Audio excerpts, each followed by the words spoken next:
Alrighty, now let's get on to execution. Being able to do special moves and supers and just other stuff involving execution.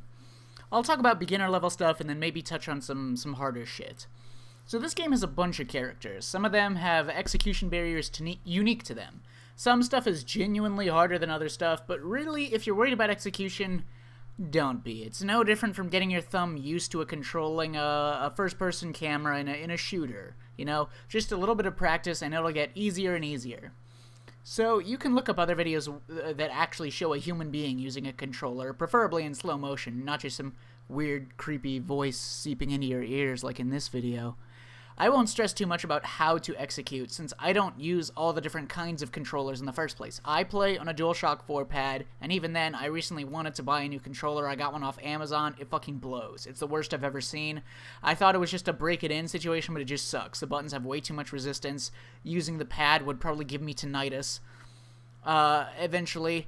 I can't play fighting games on that piece of crap, so make sure you have like a basic decent controller or arcade stick or hitbox or steering wheel or whatever you want. Now, let's look at these characters because they have most of the inputs in the game. Alright, so all the special moves in the game, or all the special move inputs in the game should be present on these characters except for charge supers and 360s, and 720s, I guess, both of which are only on Zangief. So you have, we go down the command list for Alex, we have flash chop, that's a quarter circle. Forward, we have slash elbow, that's a back charge. Air smash, that's a Z, that's a DP motion. Power bomb, that's a half circle. And air stampede, that's a down charge move. And then we have his super, which is 2 quarter circles. So you can see my inputs on the left side of the screen there. So you can take a look at my my motions. So for quarter circles, basic inputs, you want to look like that. So it's the curvature. Generally speaking, if I'm playing on the D-pad, I tend to, because your thumb is hitting the D-pad at like an angle, so the D-pad's here, your thumb is coming in at this angle, it has a different motion for rightward to leftward ones. For leftward, I roll my thumb like laterally that way, and for rightward inputs, I just push my thumb across the D-pad, the edge of the D-pad. So basically, I just go in a straight line, and I like roll from the back to over the tip of my thumb, like that, or maybe I curl it around. The input can be pretty loose, honestly. Most of the time I curl it around, but yeah. If I'm doing from a cancel or something, I generally do like just a straight across. If I'm on this side though, I really just go, like you can really just go in a straight line, just drag your thumb across from the downward to the leftward, so the bottom left side of your portion of the D-pad. Just dragging a straight line across and then hit the button. You can add a little bit more curl around the outside, but it'll add motion to it and maybe make it a little smoother. For DP motions, you want to just basically do, there's a couple of different ways of doing DP motions actually. There's forward, down, down forward, like that, so, or forward, down, down forward, forward. So basically forward, like walk forward, and then if I walk forward and then do a quarter circle like that, as you can see, it got forward, down, down, down, forward, forward, which is basically the same thing as getting a DP motion like that. So if you just walk forwards and then do a quick quarter circle, you'll get the motion. But you also have full crouch, so down, forward, down forward, like that. So if I'm at down, I wiggle my thumb very slightly, and this requires more precision than the other motions, but very slightly, to down forward, then back to down forward. So if I do that, I can DP with no visual motion for my character, and without standing up at any point. Alright, next we have half circle. Let's do the next motion. Supers, you know, just be a little bit more smooth and quick with your motions, but fundamentally once you get the quarter circle down, the double quarter circle should be the exact same way, basically.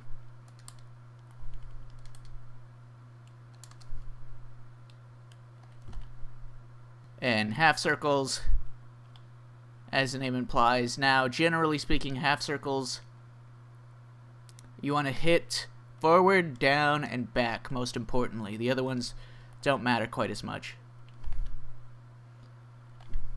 So long as you go in a, so long as you make sure that you're curling all the way to down and that you're ending at back or like maybe up back or something.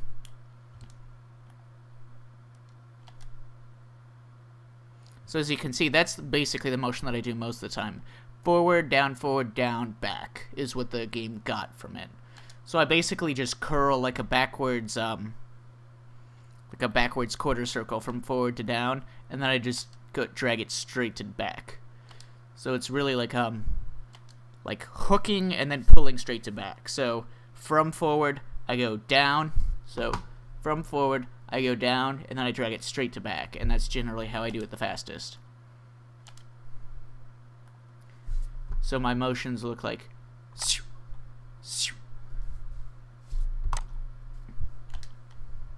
Alright, for charge moves, it is very simple and straightforward, but it can be very awkward, and it's probably the more difficult move to input most of the time.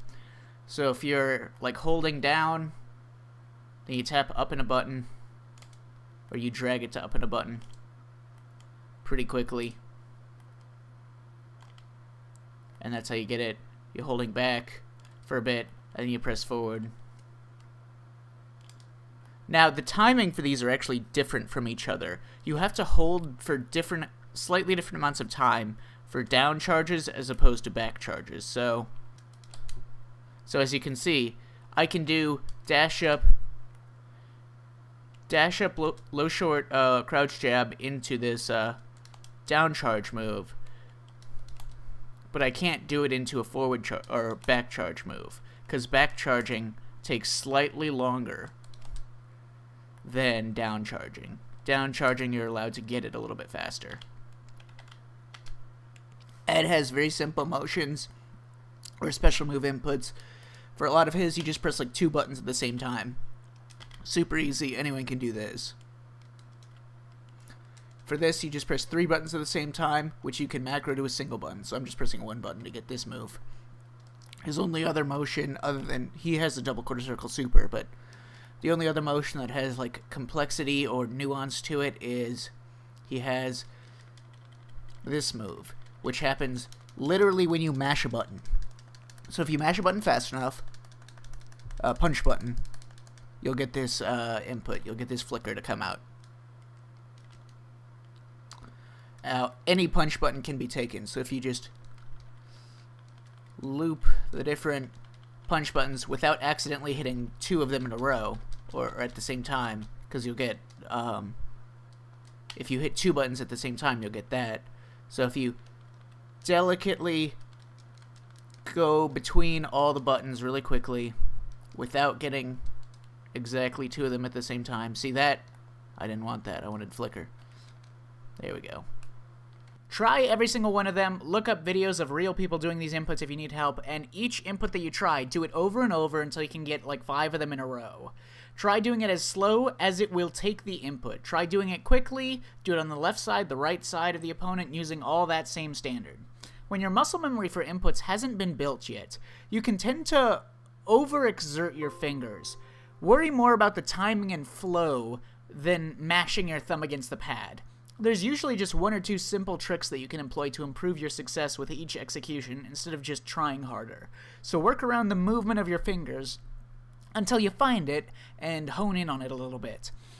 After you can do plenty of these moves in a row and while moving around a bit, freestyling your input fast or slow, then doing a special cancelable move into those specials. You know, you have to know which moves can be canceled and which can't, so in this case, use Alex and cancel his standing heavy punch into these things, you know, except for his down charge moves, which you can try canceling them from a light punch instead. So one thing that makes special canceling a little easy is that when you're already doing a move, your character can't be doing anything else. He's stuck doing that move, which means that if you're doing like motions, like trying to do like a super input like that, but you're like messing up, like you're going, oh, I'm accidentally getting like jumps, or I'm getting like dashes somehow, or whatever. You know, all of that doesn't matter if you're stuck doing this move. If you're stuck doing heavy punch, well, you're not jumping. I'm holding up and I'm not jumping. See? So I can just go ape shit on my controller like this and still get it. I literally don't even have to try to get the motion. Some people have trouble with this while others don't. When you cancel a normal into a special, the move actually speeds up. It literally fast forwards the animation from the move at the very start. It's very hard to see unless you really look at it closely, but the animation is literally sped up. Naturally, you need to do the move pretty fast. When you hit standing heavy punch, you shouldn't wait for the move to strike the opponent. You should smoothly and instantly from the heavy punch input transition your thumbs to doing the special move. It should be its own sequence starting with the heavy punch. The button for the heavy punch and the button for the special attack should be very close to each other. So if I'm special canceling, I'm generally doing it at the timing where it's like here. So that's like a fast cancel. You'd have to do that to come off of... It's easier to do it off of heavies, because heavies gives you way more time to input. So I can do the heavy, it land, and then I can input the quarter circle. You see how much of a gap there is in my inputs between heavy punch and my motions? But if I'm doing it off of a light, it has to be much smoother.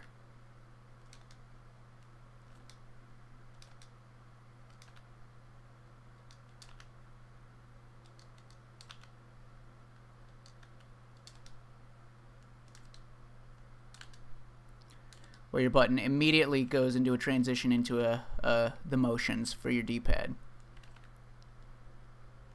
Again, don't force yourself. It's not about effort. It's just about having your hands do these things one after the other. It's about the smoothness of the sequence, not the force of the speed. Your fingers can be very relaxed. Most characters in the game feature mainly motions or charge moves. Only 3 characters require the use of piano inputs. One character requires a 360 input, which you can give it a try. It's Zangief. One character has a charge super, which is Guile. And 2 characters have inputs where you press down, down, and then 2 buttons at the same time, which are G and Zeku. Dulcim and some others have multiple unique inputs due to how you have to use his moves. That's where we enter our next talking point. So in this situation in training mode, let's go and set up Dan to like jump like that versus having him...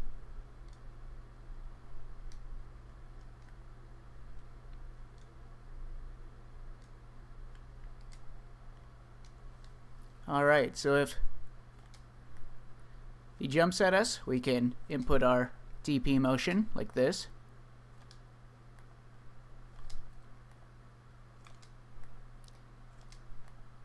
From a neutral state, it's not too hard. If we're crouching, we do that quick little wiggle and we can stay crouching the whole time, which can help. Because we don't have to stand up into his attack, and that gives us the extra time to input it more smoothly, which is vital for some characters, especially taller characters like Sagat, to do this technique, which requires a bit more precision. But if we're walking backwards, we need to go from a walk back input into a forward input for the DP.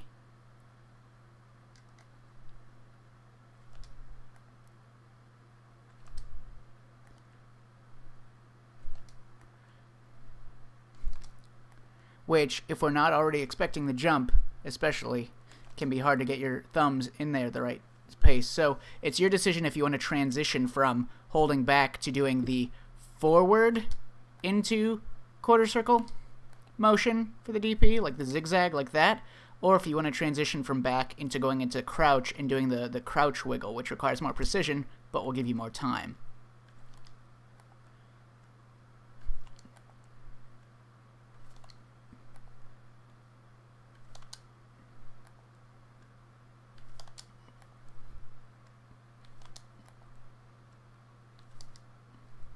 But in any case, it is much harder to do it from a walk backwards than from, say, a walk forwards, in which I'm already walking forwards, I just have to input a quarter circle. Super easy. Not even a thought in my head while doing this. totally mindless. The easiest thing ever.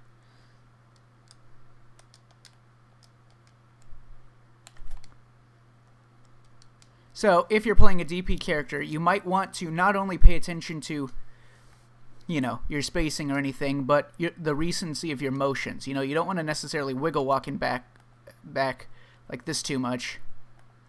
If you, like, suddenly walk backwards, if there's a threat of the opponent walking in, because then it will be, if you start moving backwards, it'll be difficult to get into that motion for the DP as fast as you might be able to otherwise. So maybe you might want to just stick with walking forwards or just stay in neutral and not walk backwards as much.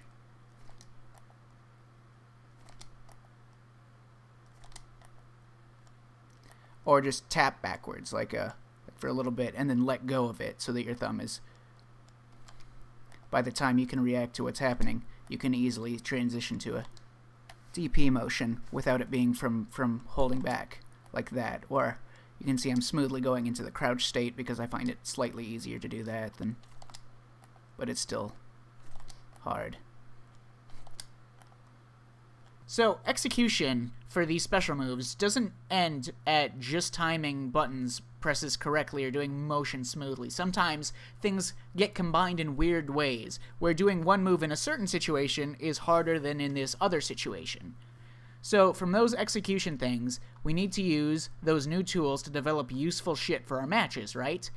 Now that we can do that basic shit, let's learn some combos, I guess.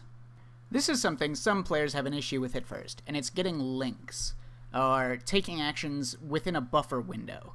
Basically, you want to do one move as soon as your previous move is finished. Each move has a different amount of recovery, similar but different. You want to hit it about the right timing. Most medium buttons will tend to have the same timing on recovery as each other, most heavies tend to have a similar timings, etc. Alright, so this is a situation where, like, to do a basic link or something, to get regular combos, which is how you get most of your combos, and it's not just for combos, but, like, just to be able to control your character really well, you want to do one move immediately after the next move without, like, accidentally getting, like, a big delay or something, like. So you want to understand when this move ends to just around there, maybe slightly before there, time your next button. You don't want to, like, mash it out or anything, or, like, go for anything else. Understand when the timing is, so it's like this light, that's the timing, and then you hit that other button. Or and if you have counter hit on, you'll be able to tell you're getting the timing right, because it'll be a 2-hit combo. If you're missing the timing, like, let me just mash it out. There. I didn't happen to get the timing right.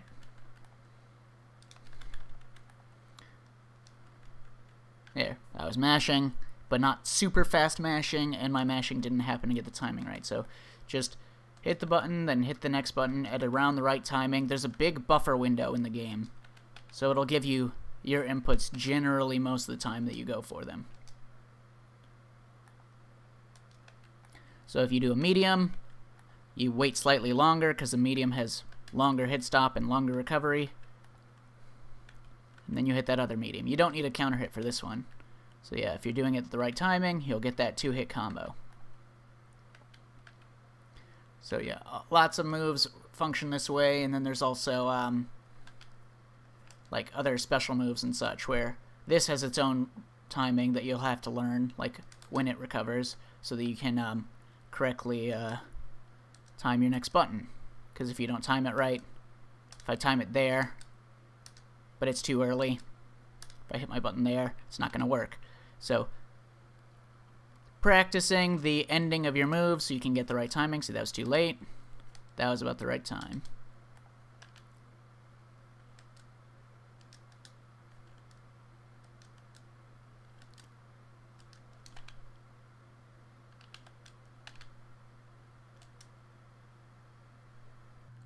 Now, tons of stuff will have useful purposes in certain situations that you just aren't aware of yet, but basically to start with, we want a combo that we can do using moves that are plus on block, you know, or at least safe on block. I didn't mention it before, but when you get hit out of an attack startup, you get counter hit, which generally adds 2 frames to the hit stun you suffer. you're 2 frames worse.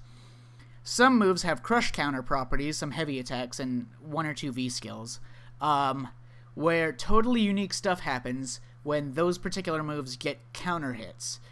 And they also have slightly different properties on how they can get counter hits, which becomes very weird, because crush counter moves can trigger a counter hit even if it's not hitting the startup but hitting the active frames of another move, whereas normal attacks, if you hit the recovery / active frames of another move, you won't get a counter hit. It has to be the startup. But anyways, most moves just add 2 frames to the advantage of the attacker. Most characters have some basic block string where they go from a light, maybe, into a medium attack, and it doesn't combo by itself, but it will on counter hit. That is, if it strikes the opponent while they're trying to attack or do something, you'll get the counter hit, and your 2 buttons will combo into each other. So you'll have block strings to keep up the pressure and apply a lot of guesses in a row to the opponent when you're in the offensive position. And your block strings should usually be chosen based on what will let you get combos on your hits. So in this situation, if you have like your moves on block, so this is a good combo starter. It's really plus on hit, +6, and it's really plus on block. So that's like the move that we would go for in this range. And so if we understand that it combos into standing medium punch, it combos into itself, it combos into standing heavy punch, combos into standing light kick, standing light punch, crouching light punch, all this stuff.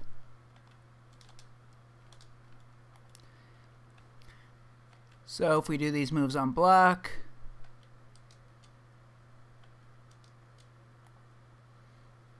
if we put it on random, oh, that's a good move to go for.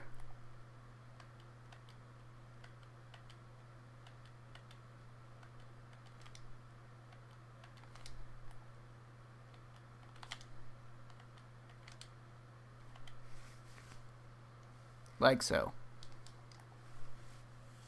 Of course, this is once you learn what combos are possible. So this is how we start investigating what our characters can do in the lab. So proceed, as you wish with that in mind. You can do the combo trials in the game, although they aren't exactly made for the game in its current state, and they're not that good to begin with. All the combo trials for most characters that are in the game are for past versions of these characters that have since been changed with updates and patches, and you can just test shit out in the lab yourself to find combos. Here, let me give you a quick example with random select. Okay, it gave me Laura. I mean, since this is all pre-recorded, I could technically just pick whoever and say that I random selected, and you idiots on the viewer side would never know, but trust me, on my pride as a turbo gamer, and my pride as a guy who really fucking hates remakes, I did random select. We first just mess around with our buttons. We look at our moves, see what they do. It helps if you have the character's frame data open in another tab on your phone or your PC or whatever. So let's take a look. Alright, so we look at this. This move is, what, +4? That says +3. That says +3, +4, +4, +2, +4, +4, +2, +1. So a lot of 4s. I don't think there's anything that said 5 or more. So that's basically what we're working with. So all those, so that's +4, but it doesn't reach. None of my 4-frame moves reach. This is +4, +3, none of my 3-frame moves reach. So my only real combos are off of this and my light attacks, unless I'm, more frame data with counter hits. But normal attacks, my combos looks like I'm gonna have to go for light attacks or heavy punch, where I can combo light kick or crouch light punch. On counter hit, then I'd be able to, +6, that's enough to hit more attacks. +5, +6, that's enough to hit more attacks.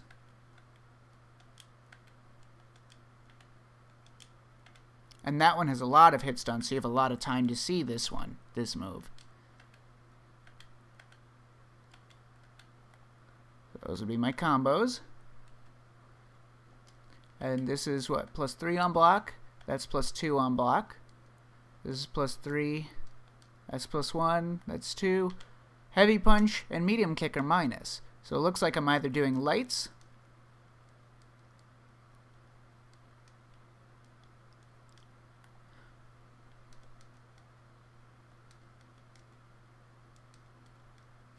Or I'm going to be looking for counter hits with like, oh, this. I'll do that. And then if it's a counter hit, I'll get a combo. Or you can just look up combo videos. There's plenty of that online. Tons of people can give you practical and good combos. With combos, the most important thing are the situation and the damage. I guess you could consider anything to be the situation, including the health that you've taken away, but shut up. The point is, you want combos that will carry your opponent a long way to the corner. So Cammy, classic example, she has Spiral Arrow and she has Cannon Spike. And when you land combos, you can generally do either one, whichever one you please in most situations.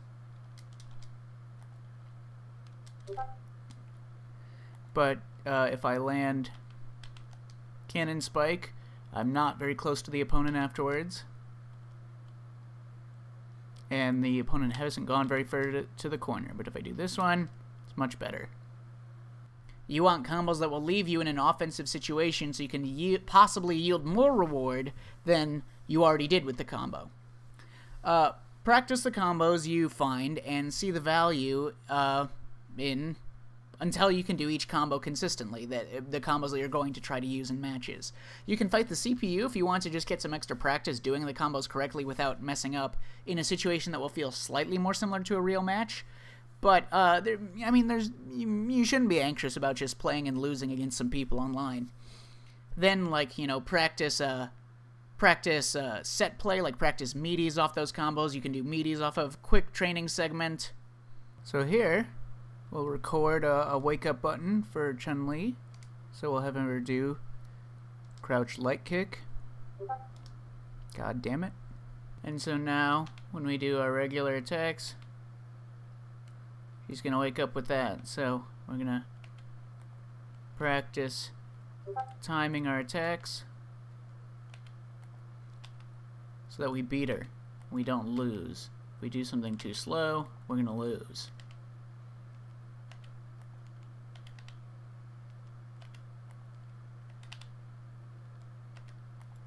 And then we also want to time it with the back recovery as well, because if we do it too early, it takes slightly longer for her to get back up.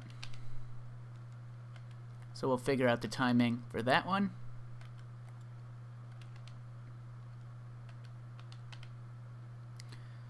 And then we want to do random performs a recovery when knocked down, which will randomly do neutral techs and back techs. And then we want to react to which one it is. I generally find the easiest way to do this is to expect the back tech and then like think about the timing for the back tech, and then if you see that they're quick teching, they're not moving away from you, you just hit the button immediately. You just hit the button faster. And that's the best way to react. And of course, when you do your string of blockable attacks that you've chosen because they're juicy when they hit, you know, practice hit confirming them. So this is a situation where you want to you can practice reacting on like meaty situations as well by setting up a situation where your opponent will randomly block or press a button on their wake up. So after first attack, block all. And we're going to practice just seeing if our moves hit. So I'm going to do the set play, so dash up medium punch. And if I see it hit,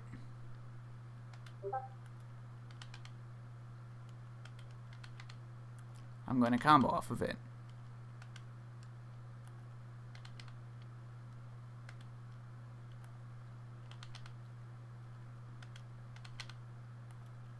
And you know, these are like the core staples that will your basic game plan for execution and combos.